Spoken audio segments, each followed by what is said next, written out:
نحمده ونصلي على رسوله الكريم ونحن على ذلك من الشاهدين. الحمد لله الغفور الرحيم والصلاة والسلام على سيد الأنبياء والمرسلين.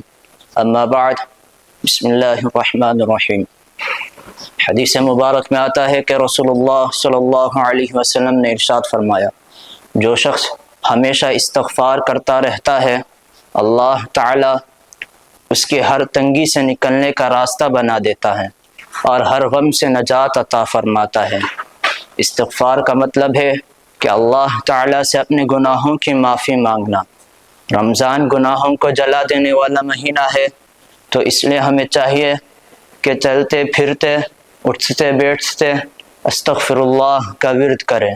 استغفار صرف معافی ہی نہیں دلاتا، بلکہ رزق میں برکت اور دشواریوں میں آسانی بھی لاتا ہے۔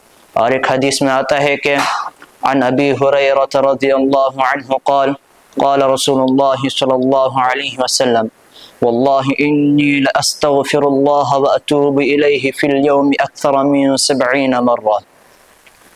حضرت ابو ہریرہ رضی اللہ عنہ فرماتے ہیں کہ رسول اللہ صلی اللہ علیہ وسلم معصوم ہونے کے باوجود دن میں 70 سے زیادہ مرتبہ استغفار فرماتے تھے۔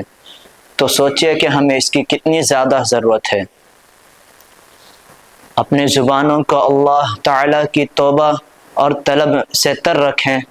کثرت استغفار سے دل کا زنگ صاف ہو جاتا ہے اور انسان اللہ کے قریب ہو جاتا ہے۔